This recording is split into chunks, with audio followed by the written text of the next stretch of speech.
Okay, welcome back to our welding unit, in this case MIG welding unit. And for today's, for this demonstration, what we're going to be doing is a lap weld. And for these exercises, what we do is we'll be adding on from the butt welds that we had previously done in other videos. And in this case here, a couple of things I got to point out before you go about tacking your metal together is that this your metal for this lap weld, you gotta have a nice flat even piece that's going to be laid on top of the other two coupons, and not because if you were just to lay down that piece of metal in order to tack on your lap weld, it's just going to fall back. Have a little extra piece of metal in order to hold it up. This will not be tacked on. This is just there for support to allow you to be able to tack the first side in place, flip it over, and then make your other tacks. As far as mechanics go and your techniques with this weld, this is going to be a similar pattern to what you would do with your butt weld. But a few things I got to point out is that when you go about doing your weld, remember this is a fillet weld right here. You're having this MIG wire interject into a 90-degree angle. You're going into a 90-degree angle here in order to do your weld. So you're going to split that 90-degree angle at 45. So your entry angle is going to be 45.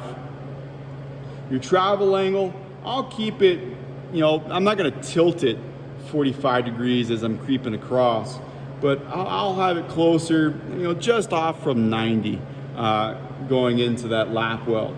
And as I'm making my pattern, if I'm going to be doing a circle pattern, I'll circle just enough. I'm not going to be having that MIG wire go all the way up to the very edge of my weld coupon and all the way down. What I'm going to be watching is not the arc. I need to watch the puddle as I'm going across. So that's the key thing that I tell students is don't watch the arc, watch the puddle, okay? Because you want to watch that puddle and see that the edges of your puddle are going to reach the very top edge as well as that bottom. So you want to cover up that entire fillet, that entire fillet 90-degree angle, and get full coverage between the two pieces. Okay. Height of the distance between your recess and the metal does not change. It stays at half-inch distance. Be careful of your angle. So in this video here, watch the angle of the MIG gun. Watch the speed. Watch the distance in between the metal and the edge of the recess on my MIG gun. Okay, that I am not too close, I'm not too far away, and losing that arc. Okay, should be a nice consistent buzz that I get all the way throughout that weld.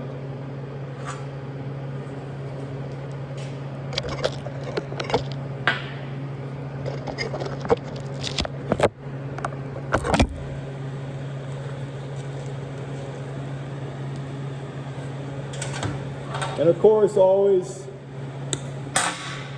always cut off the little extra bead that sits on the end of your wire. So that way you're starting off with an extra clean piece of wire. All right, let's begin.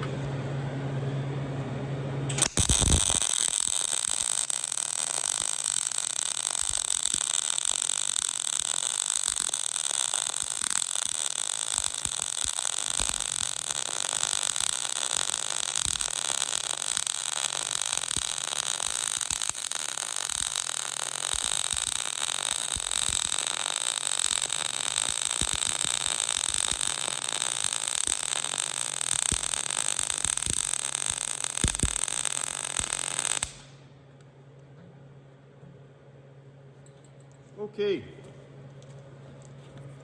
let's go ahead and cool this off.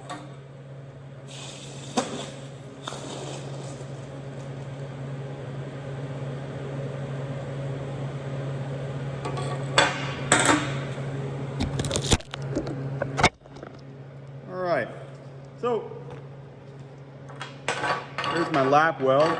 Now, what we're looking to do with this lap weld, something else I should mention here, is that when you do this lap weld, yeah, we're using water in order to cool it off. And I know that there are going to be welding instructors and other welders that, you know, if they see the video, this is kind of blasphemy. Because normally when you do any, when you're welding, you're letting it air cool. But this is just strictly for demonstration, lesson purposes, practice for those that are doing MIG welding for the first time. And this is, you know, kind of a quicker way of being able to get your reps in, get your practice on MIG welding. So yeah, we're going to be breaking a rule here by cooling it off with water. And the reason why, for those that are hearing this for the first time, you're not cooling it off with water is that weld, think of it, it's like a shock to the system. It's like jumping into an ice bath. Your body's just going to tense up. In this case here, that weld has gotten to be extreme intense amounts of heat, and all of a sudden you put into water and it just shocks that weld and it can break apart. So it's not the proper way of going about doing a MIG weld by water cooling, because that weld is just it's all for naught at that point. It just break in the end. So for this case here, when we're MIG welding, of course, if we're doing any of the project that we're looking to have that weld hold on, we're going to let it air cool. But in this case, for practice purposes, just cool it off with water. That way, you know, you're not having to waste your time having to wait for it to cool off. But for these lap welds here, something else, I can't remember if I mentioned it or not, I was doing a pull method with this lap weld. But there are two welds that you get to do for practice on this particular project here, and with a lap weld. And something else I need to mention too is that we want to allow this metal to cool off, and that's why this water comes into play. So that way, if you were just to weld one right after another, that metal is going to get so red hot, and it could reach a point that that weld is just going to just sink into that metal, weakening the weld, weakening the metal's integrity, or worse, just have the weld just bleed right through, creating a hole into the metal. So always, after every single weld that you're doing with these exercises, cool off your metal. So cool off your metal after each and every weld. I'll go ahead and I'll do another demonstration with this lap weld here. But again, I'm keeping a nice consistent pace. In this case here, I was doing circles. I may just do a zigzag here, just whatever I feel like doing. But just up, down, nice and even. Just watch that puddle expand and get full coverage between bottom plate and top plate, and split that 90-degree angle at a 45, allowing you to get full coverage. If you're too high up, if this were my MIG gun, if I'm angled too high up, that puddle's just going to focus in on that bottom plate here. If I'm too low down, the pressure that comes off of that arc is just going to push that weld on that top plate. And what you have is like, it'll be nice and flat on the very top, but on the bottom portion of that weld, it's going to be like a nice little curve on the very bottom of the weld. And then also, you don't want to have that MIG welder go over the top. Don't allow your welder to go over the top of that welder here, because that metal, that top plate, is going to apply too much filler, too much material to your weld.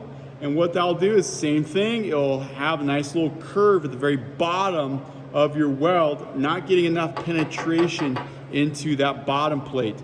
So it's very important to have even amount of material between your MIG wire on the top plate and the bottom plate. So you gotta really, I can't emphasize enough, splitting that 90-degree angle at 45.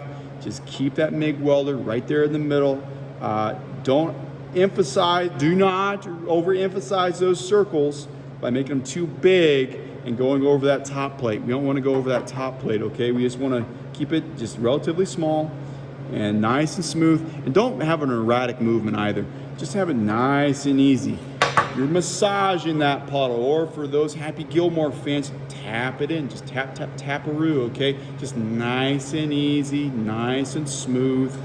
Very calm, nice, easy movements, okay? All right, so you just, if you're going to be doing loops, just nice little doodles, okay? Nice little doodles.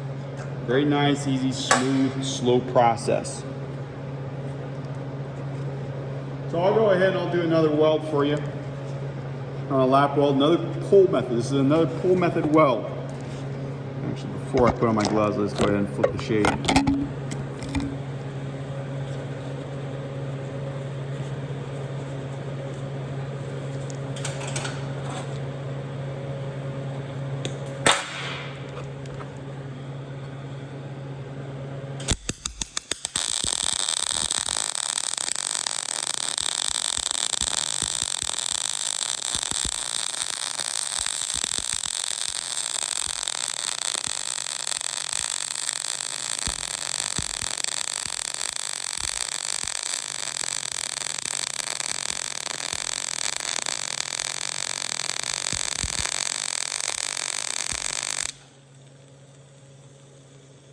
Okay, I kind of do this on purpose, that way you guys can be able to see, but I stop my weld just short of the end here, just that way you can see where the center of this weld happens to land when it comes to the placement of your wire. Because, like, as I said, you don't want to have your weld go over the top of the metal. So you notice that when it comes to that weld, I'm right center of that 90-degree angle as I'm going across. Again, this is a pull method here. Center of that 90-degree angle, so I could split it. And at the very start, you may notice it was having that dot, dot, dot, dot, dot, dot. That was even with a clean piece of wire, but what I wound up doing is I'm starting off right where my tack was, and so I was picking up some like leftover dirt, carbon, and it was throwing off that arc before it actually started. But if you notice that dot, dot, dot, dot, dot at the beginning of my weld, that can happen in numerous different cases, whether it's going to be the overheated discolored wire that wasn't, so that impure wire that I'm starting off with, or some leftover dirt or carbon from a tack or previous weld. And in this case, I was going right over an old tack. So in this case here, yeah, I'm splitting that 90-degree angle, getting full coverage between top and bottom plate. I'm not going over the top of my top plate. I'm right splitting that in the middle, full coverage between bottom and the top of the plate. And that concludes my pull method lap weld.